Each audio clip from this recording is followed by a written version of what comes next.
حضور کے سفر معراج کا جو واقعہ ہے یہ با کمال بھی ہے اور بے مثال بھی ہے، اور یہ حضور کا ایسا معجزہ ہے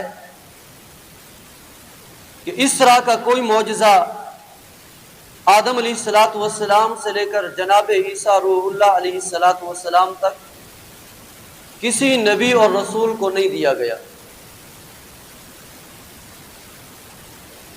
اس لیے کہ باقی انبیاء کو معراج تو کرایا گیا، لیکن جیسا معراج اللہ نے اپنے محبوب کو کرایا اس جیسا معراج نہ کسی نبی کو ہوا نہ کسی رسول کو، اس لیے کہ باقی انبیاء کا جو معراج ہے وہ بطور امتحان کے ہے، اور ہمارے نبی کا جو معراج ہے بطور انعام کے ہے۔ باقی نبیوں اور رسولوں کا جو معراج ہے وہ زمین پر ہے، اور ہمارے نبی کا معراج عرش برین پر ہے۔ چونکہ حضور اکرم صلی اللہ علیہ وسلم کے معراج کا یہ سفر، آپ کا یہ معجزہ با کمال اور بے مثال ہے، اسی لیے اللہ رب العزت نے جب اپنے محبوب کے اس سفر کا تذکرہ فرمایا تو قرآن کریم نے جو لفظ استعمال کیے وہ لفظ بھی بے مثال ہے۔ توجہ کرنا، واقعہ معراج جس جملے سے، جس لفظ سے شروع کیا گیا وہ لفظ ہے سبحان۔ آپ بھی کہتے ہیں سبحان اللہ، وہ لفظ کیا ہے؟ وہ لفظ ہے سبحان، اور یہ بڑا عجیب لفظ ہے، اور میں کہتا ہوں کہ اس لفظ سے اللہ رب العزت نے قیامت تک آنے والے منکروں اور بے دین لوگوں کے اعتراض کا جواب دیا ہے، اور ایسا جواب کہ منکر اور اعتراض کرنے والا جس سے لاجواب ہو جاتا ہے۔ اللہ رب العزت نے اپنے محبوب کو معراج کرایا مسجد حرام سے مسجد اقصیٰ تک، اور پھر مسجد اقصیٰ سے آسمانوں تک، اور پھر پہلے آسمان پر گئے، دوسرے پر، تیسرے پر، چوتھے پر، 7 سماوات آپ نے طے کیا، سدرۃ المنتہا پہ پہنچے، آپ نے جنت کے نظارے کیے، جہنم دیکھی، رب کی قدرت کے عجائبات دیکھے، اور پھر آپ نے جب واپس آ کر لوگوں کو بتایا کہ میں معراج کے سفر پہ گیا تھا، تو منکرین نے اعتراض کیے، نہ ماننے والوں نے، ملحدین نے سوال اٹھائے، حتیٰ کہ بعد میں آنے والے سائنسدانوں نے بڑے بڑے سوال اٹھائے کہ یہ کیسے ممکن ہو سکتا ہے کہ ایک انسان زمین سے اٹھے، آسمانوں پہ پہنچے، سدرۃ المنتہا تک جائے، رب کی جنت کے نظارے دیکھے، جہنم دیکھے، رب کی قدرت کے عجائبات دیکھے۔ منکرین نے، ملحدین نے اور سائنسدانوں نے سوال اٹھائے کہ آسمانوں کے بیچ قرہ نار ہے، قرہ زمہریر ہے، وہاں سے انسان گزر نہیں سکتا، یہ ناممکن باتیں ہیں۔ تو اللہ رب العزت نے صرف ایک ہی لفظ میں تمام اعتراض کرنے والوں کو جواب بھی دیا اور لاجواب بھی کر دیا، فرمایا سبحان، فرمایا سبحان۔ اعتراض تو تب بنتا ہے جب اللہ کے محبوب صلی اللہ علیہ وسلم بذات خود یہ سفر کرے، اور جب وہ ذات سفر کرائے جو ہر قسم کے نقص سے پاک ہے، جب وہ ذات سفر کرائے، جب وہ ذات لے جائے جس کے قبضہ قدرت میں ساری طاقتیں ہیں، سبحان الذی اسری بعبدہ، جب اس ذات نے سفر کرایا جس کے پاس ساری قدرتیں اور ساری طاقتیں ہیں، جب اس ذات نے سفر کرایا جو ہر عیب اور ہر نقص سے، ہر کمزوری سے پاک ہے، تو پھر اعتراض بنتا ہی نہیں۔ یار جس ذات نے قرہ نار کو بنایا، جس ذات نے قرہ زمہریر کو بنایا جس سے انسان گزر نہیں سکتا، وہ ذات ان قروں کو، ان کے اثرات کو ختم نہیں کر سکتی؟ سبحان، فرمایا کہ وہ ذات جو ہر قسم کے نقص سے پاک ہے، ہر قسم کے عیب سے پاک ہے، جس کے پاس ساری قدرتیں اور ساری طاقتیں ہیں، وہی ذات اپنے محبوب کو معراج کے سفر پہ لے کر گئی۔ سبحان الذی اسری بعبدہ لیلا من المسجد الحرام، فرمایا پاک ہے وہ ذات جس نے اپنے بندے کو سیر کرائی رات کے تھوڑے سے حصے میں۔ اب اللہ رب العزت نے یہاں اپنے محبوب کے لیے بعبدہ کا لفظ استعمال کیا، فرمایا پاک ہے وہ ذات جو اپنے بندے کو لے گئی سفر معراج پہ۔ اللہ رب العزت نے اپنے محبوب کے لیے بنبیہ کا لفظ کیوں نہیں استعمال کیا، برسولہ کا لفظ کیوں نہیں استعمال کیا؟ جبکہ آپ صرف نبی نہیں، نبیوں کے بھی نبی ہیں، آپ صرف رسول نہیں، امام الرسل ہیں، اور آپ صرف نبی نہیں بلکہ خاتم الانبیاء ہیں، امام الانبیاء ہیں، امام المرسلین ہیں۔ تو پھر اللہ رب العزت نے اپنے محبوب کے لیے بعبدہ کا لفظ کیوں استعمال کیا؟ توجہ کرنا، علماء نے لکھا ہے، مفسرین نے یہاں بہت سارے نقطے لکھے ہیں کہ یہاں عبد کا لفظ کیوں استعمال ہوا۔ ان میں سے ایک وجہ یہ ہے کہ اللہ رب العزت نے اپنے محبوب کو یہ جو معراج کا سفر کرایا ہے، یہ معراج کا سفر، یہ معراج کا معجزہ با کمال بھی ہے، بے مثال بھی ہے، اور ایسا معجزہ ہے جو بظاہر انسان کے بس میں نہیں ہے۔ اور معجزہ کہتے بھی اسے ہیں جس کو عام انسان نہ کر سکے۔ اور اللہ رب العزت نے اپنے محبوب کے لیے بعبدہ کا لفظ، کہ اللہ نے اپنے بندے کو سفر کرایا، یہ لفظ اس لیے استعمال کرایا تاکہ بعد میں آنے والی امت اللہ کے محبوب صلی اللہ علیہ وسلم کے اس معجزے کو دیکھ کر آپ کو الہ نہ کہہ دے، آپ کو معبود نہ کہہ دے، آپ کو خدا نہ کہہ بیٹھے۔ اس لیے کہ بہت ساری امتیں جنہوں نے اپنے پیغمبروں کے معجزے دیکھے تو وہ گمراہ ہو گئیں، انہوں نے پیغمبروں کو خدا کہہ ڈالا۔ مثال کے طور پر حضرت عیسیٰ علیہ السلام جب دنیا میں تشریف لائے تو ان کے بہت بے شمار ایسے معجزے تھے جن کو دیکھ کر لوگوں نے کہا کہ عیسیٰ علیہ السلام خود خدا ہیں۔ عیسیٰ علیہ السلام مٹی کے کھلونے بناتے، مٹی کے پرندے بناتے، پھر اس میں ہوا پھونکتے، وہ اصلی قسم کا پرندہ بن کے اڑ جاتا۔ عیسیٰ علیہ السلام کسی نبینا کی آنکھوں پہ یوں ہاتھ لگاتے، وہ بینا ہو جاتا۔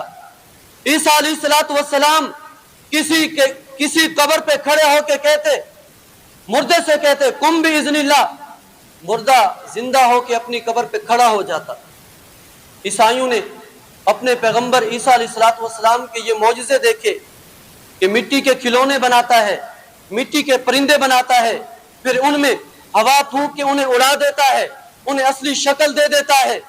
عیسائیوں نے دیکھا عیسیٰ علیہ السلام نبینا کی آنکھ پہ ہاتھ رکھتے ہیں، وہ بینا ہو جاتا ہے، قبر پہ کھڑے ہو کے مردے سے کہتے ہیں کم باذن اللہ، مردہ بھی زندہ ہو کے باہر نکل آتا ہے، کھڑا ہو جاتا ہے۔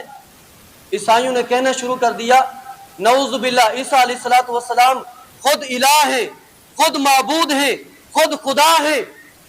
اور عیسائی ایسے گمراہ ہوئے کہ آج تک وہ بھٹکتے پھر رہے ہیں۔ عیسائیوں کے کئی ٹولے بن گئے، وہ کہتے ہیں خود الہ ہے، خود خدا ہے، اور کوئی عیسائی کہتے ہیں کہ عیسیٰ علیہ السلام نعوذ باللہ اللہ کے بیٹے ہیں، کوئی عیسائی کہتے ہیں کہ اصل میں خدا تین ہیں، تین خداؤں میں سے ایک خدا نعوذ باللہ عیسیٰ علیہ السلام ہے۔ امتیں اپنے پیغمبروں کے معجزے دیکھ کر گمراہ ہو گئی تھی۔ معراج کا معجزہ ایک عظیم الشان معجزہ تھا۔ اللہ رب العزت نے اپنے محبوب کے لیے معراج کا واقعہ بیان کرتے ہوئے اپنے محبوب کے لیے بعبدہ کا لفظ اس لیے استعمال کیا تاکہ بعد میں آنے والے لوگوں کو پتہ چل جائے کہ بلانے والا معبود ہے اور جانے والا عبد ہے۔ بلانے والا معبود ہے اور جانے والا عبد ہے۔ اسی لیے فرمایا سبحان الذی اسری بعبدہ۔ اور دوسرے مقام پہ اللہ کے محبوب صلی اللہ علیہ وسلم جب اللہ کے سامنے تشریف لے گئے، اللہ سے ہم کلامی کا شرط ملا، تو اللہ رب العزت نے اس کو بھی بیان کرتے ہوئے فرمایا فَأَوْحَا إِلَىٰ عَبْدِهِ مَا أَوْحَا۔ وہاں بھی معبود اور عبد کی آپس میں باتیں ہوئیں۔ اور پھر جب حضور اکرم صلی اللہ علیہ وسلم معراج کا سفر کر کے واپس آ رہے تھے، فرشتوں نے اللہ کے محبوب صلی اللہ علیہ وسلم کو دیکھا تو فرشتوں سے بھی اللہ نے گواہی ان الفاظ میں دلوائی اشہد ان لا الہ الا اللہ واشہد ان محمدن عبدہ ورسولہ۔ فرشتے کہنے لگے ہم گواہی دیتے ہیں کہ اللہ کے سوا کوئی معبود نہیں، اور ہم گواہی دیتے ہیں کہ محمد صلی اللہ علیہ وسلم اللہ کے بندے اور اس کے رسول ہیں۔ تو عبد کا لفظ اس لیے استعمال کیا تاکہ بعد والے آنے والی امت گمراہ نہ ہو جائے۔ اور دوسری وجہ علماء نے یہ لکھی ہے، جب حضور اکرم صلی اللہ علیہ وسلم اللہ کے حضور پیش ہوئے، اللہ کے سامنے ہم کلامی کا شرط ملا، تو اللہ رب العزت نے اپنے محبوب سے فرمایا کہ محبوب بتاؤ میں تمہیں کن الفاظ سے مخاطب کروں؟ تو پیارے محبوب صلی اللہ علیہ وسلم نے اللہ کے حضور عرض کی کہ اے اللہ میں تیرا بندہ ہوں، اے اللہ میں تیرا بندہ ہوں، میں مانتا ہوں کہ میں تیرا بندہ ہوں، اب تو بھی کہہ دے کہ اے محبوب تو میرا بندہ ہے، مجھے خوشی ہوگی۔ تو اللہ رب العزت نے اس لیے اپنے محبوب کو عبد کہہ کے مخاطب کیا۔ سبحان الذی اسری بعبدہ لیلا من المسجد الحرام۔ پاک ہے وہ ذات جس نے اپنے بندے کو رات کے تھوڑے سے حصے میں سیر کرائی۔ اور یہ حضور کا بہت بڑا معجزہ اور عظیم الشان معجزہ اس لیے ہے، بہت بڑا معجزہ اس لیے ہے کہ ایک تو اللہ کے محبوب صلی اللہ علیہ وسلم نے زمین و آسمان کی سیر کی، مسجد حرام سے مسجد اقصیٰ تک، اور پھر مسجد اقصیٰ سے آسمانوں تک، پھر آسمانوں کو بھی پار کر گئے، سدرۃ المنتہا تک پہنچے، جنت کے نظارے کیے، جہنم دیکھی، قدرت کے عجائبات دیکھے، وہ بھی رات کے تھوڑے سے حصے میں، تاکہ دنیا والوں کو پتہ چلے کہ میرے محبوب کا کمال اتنا بڑا ہے کہ آپ نے رات کے تھوڑے سے حصے میں اتنا عظیم الشان سفر کیا ہے۔ اور پھر یہ سفر رات کو کیوں کرایا گیا؟ اس میں بھی مفسرین نے بہت ساری وجوہات لکھی ہیں، بہت سارے نکات لکھے ہیں۔ ان میں ایک سب سے بڑا نقطہ یہ ہے کہ رات کو سفر اس لیے کرایا گیا کہ اللہ رب العزت کو اپنے بندوں کا جو ایمان مطلوب ہے وہ ایمان بالغیب مطلوب ہے، ایمان بالغیب مطلوب ہے۔ الذین یؤمنون بالغیب، متقین وہ ہیں جو بن دیکھے ایمان لے آتے ہیں، بن دیکھے مان جاتے ہیں۔ جنت پر ہمارا ایمان ہے، دیکھا ہے آپ نے؟ نہیں دیکھا، لیکن ایمان ہے۔ جہنم پر ہمارا ایمان ہے، نہیں دیکھا، ایمان ہے۔ فرشتوں پر ایمان ہے، وہ بھی بن دیکھے۔ اللہ کو اپنے بندوں کا جو ایمان مطلوب ہے وہ ایمان بالغیب مطلوب ہے۔ رات کو معراج کا سفر اس لیے کرایا گیا تاکہ اللہ کے بندے نہ دیکھ کر بھی مان جائیں کہ اللہ نے اپنے محبوب کو معراج کا سفر کرایا ہے۔ اور دوسرے لفظوں میں اگر اس بات کو سمجھنا چاہیں تو یوں سمجھ سکتے ہیں، اللہ رب العزت نے اپنے محبوب کو رات کے حصے میں معراج کا سفر اس لیے کرایا تاکہ ابو جہل میں اور ابو بکر میں فرق ہو جائے، ابو جہل میں اور ابو بکر میں فرق ہو جائے۔ اگر آپ دن کو سفر کرتے، ابو جہل بھی دیکھتا آپ جا رہے ہیں، واپس آتے، ابو جہل بھی دیکھتا آپ واپس آ رہے ہیں، ابو بکر بھی جاتے ہوئے دیکھتا، واپس آتے ہوئے دیکھتا، ابو جہل بھی مان جاتا کہ آپ گئے تھے، ابو بکر بھی مان جاتا آپ گئے تھے۔ رات کو سفر اس لیے کرایا گیا، جب آپ واپس آئے تو ابو جہل کے سامنے جب معراج کے سفر کا واقعہ بیان کیا گیا تو ابو جہل نے کہا یہ ناممکن ہے، کیسے ہو سکتا ہے کہ معراج کا سفر ہو، اتنا لمبا سفر، زمین و آسمان کی سیر، وہ بھی رات کے تھوڑے سے حصے میں، یہ ناممکن ہے۔ ابو جہل انکار کر بیٹھا۔ ابو بکر کے سامنے جب بات آئی تو ابو بکر نے کہا کہ اگر میرے محبوب نے یہ بات کہی ہے تو اس سے بھی زیادہ مشکل باتیں میں اپنے محبوب کی ماننے کے لیے تیار ہوں۔ ابو جہل نے انکار کیا، قیامت تک کے لیے رب تعالی نے اسے زندیق بنا دیا۔ ابو بکر نے اقرار کیا، قیامت تک کے لیے رب تعالی نے اسے صدیق بنا دیا۔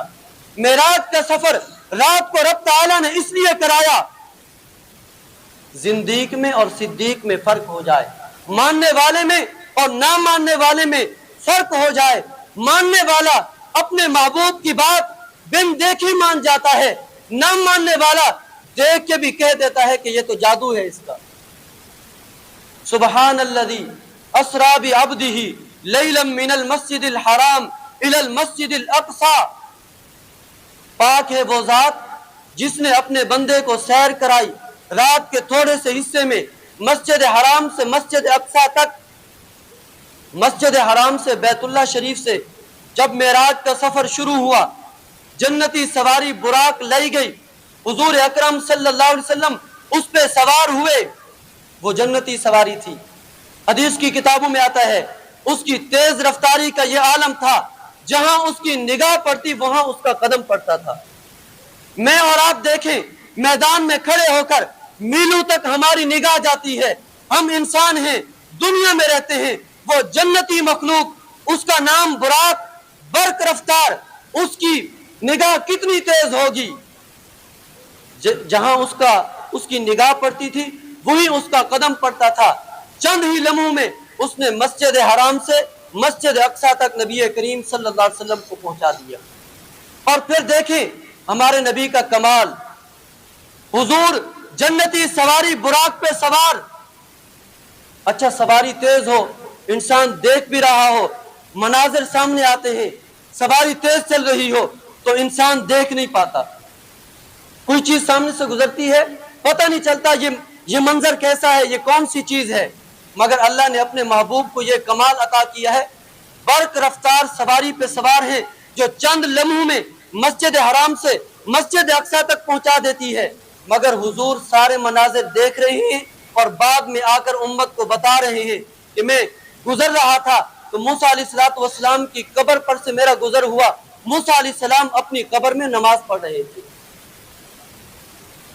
اور پھر جب حضور مسجد اقصی میں پہنچے، اللہ رب العزت نے اپنے محبوب کے استقبال کے لیے آدم علیہ السلام سے لے کر حضرت عیسیٰ علیہ السلام تک 1,24,000 نبیوں اور رسولوں کو جمع کر دیا تھا۔ اور پھر بات مختصر کرتا ہوں، حضور جب وہاں پر پہنچے تو حضور امام بنے اور سارے نبی آپ کے مقتدی بنے، اور سارے نبی مقتدی بن کے امام الانبیاء صلی اللہ علیہ وسلم کا انتظار کر رہے تھے۔ اچھا توجہ ہے آپ کی، یہاں پر آپ کو ایک مسئلہ بتاتا ہوں، سارے نبی مقتدی ہیں اور حضور سارے نبیوں کے امام ہیں۔ اچھا سارے نبی بھی مقتدی ہوں، مقتدی نبی بھی کیوں نہ ہوں، مقتدی امام کا انتظار کرتے ہیں، مقتدی امام کا انتظار کرتے ہیں، امام مقتدیوں کا انتظار نہیں کرتا، مقتدی امام کا انتظار کرتے ہیں، امام مقتدیوں کا انتظار نہیں کرتا۔ بلکہ اگلی بات کہتا ہوں، مقتدیوں کو انتظار کرانا یہ میرے محبوب صلی اللہ علیہ وسلم کی سنت ہے، یہ میرے محبوب صلی اللہ علیہ وسلم کی سنت ہے۔ بلکہ دوسرے لفظوں میں یوں سمجھیں، مقتدیوں کو انتظار کرانا امام کے لیے یہ حضور کی سنت ہے، اور انتظار کرنا یہ مقتدیوں کے لیے سنت ہے۔ انتظار کرنا یہ مقتدیوں کے لیے سنت ہے اور انتظار کرانا یہ امام کے لیے سنت ہے۔ اس لیے کہ بلکہ حدیث کی کتابوں میں آتا ہے حضور اکرم صلی اللہ علیہ وسلم جب نماز پڑھانے آتے تھے نا تو حضور کے زمانے کے مقتدی کون تھے؟ صحابہ کرام۔ صحابہ کرام جب نماز کا وقت ہو جاتا تھا تو مسجد نبوی میں تشریف لے آتے تھے۔ اچھا، اذان ہو جانا یہ نماز کا وقت نہیں ہے، بلکہ نماز کا اور اذان کا وقت شروع ہو جانا یہ نماز کا وقت ہے۔ مثلا ظہر کی نماز کا وقت آج شروع ہو رہا ہے 12:37 پہ۔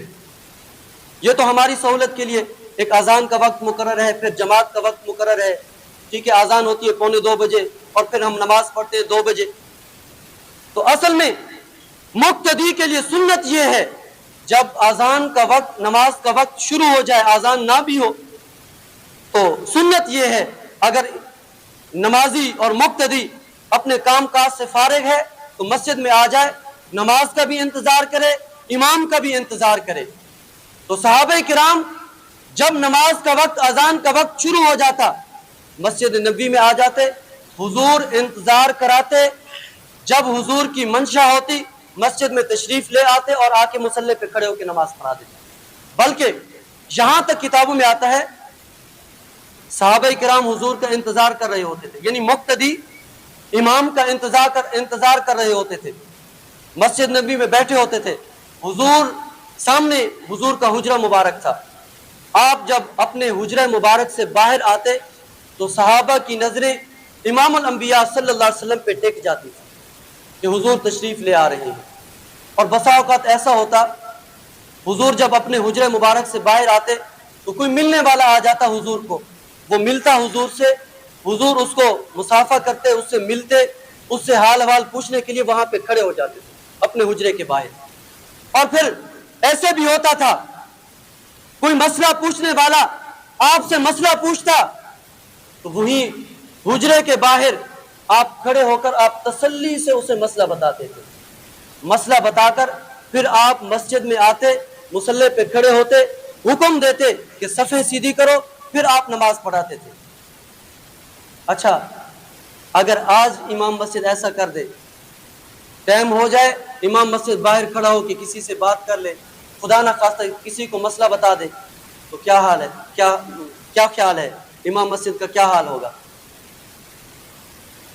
یار مولوی نو دیکھو ٹائم ہو گیا تو تے باہر کھڑا گلا کر رہا ہے۔ بسا اوقات ہو جاتی ہے، انسان ہے نا، بسا اوقات 2-4 سیکنڈ 5 سیکنڈ یا آدھا منٹ لیٹ ہو جاتا ہے تو جتنے نمازی ہوتے ہیں ہر نمازی یہی کہہ رہا ہوتا ہے یار مولوی کیوں نہیں آیا؟ بھئی بیٹھ کے انتظار کر لینا یہ سنت ہے، اور انتظار کرانا امام کے لیے سنت ہے۔ اس لیے کبھی کبھی ہم جان بوجھ کے بھی انتظار کراتے ہیں، اس لیے پریشان نہ ہویا کریں۔ جتنا آپ انتظار میں صبر کے ساتھ مسجد میں بیٹھیں گے اور 2-4 مرتبہ 20-30 مرتبہ سبحان اللہ زیادہ کہہ لیں گے، اللہ کا نام زیادہ لے لیں گے، اتنا زیادہ آپ کے اجر میں اضافہ ہوگا۔ تو حضور اکرم صلی اللہ علیہ وسلم مسجد اقصی میں پہنچے، سارے مقتدی آدم علیہ السلام سے لے کر جناب عیسیٰ روح اللہ تک نبی تھے، رسول تھے، وہ مقتدی تھے، انتظار میں بیٹھے تھے۔ امام الانبیاء صلی اللہ علیہ وسلم تشریف لائے، آپ مصلی پہ آئے تو آپ نے سارے نبیوں کو امامت کرائی، اور پھر اللہ رب العزت نے ساری کائنات کو بتایا کہ آدم علیہ السلام سے لے کر جناب عیسیٰ روح اللہ تک سارے نبی اور رسول مقتدی ہیں، میرا محبوب سارے نبیوں کا مقتدا ہے، سارے نبی مقتدی ہیں، نبی اور رسول ہیں، میرا محبوب امام الانبیاء والمرسلین ہے۔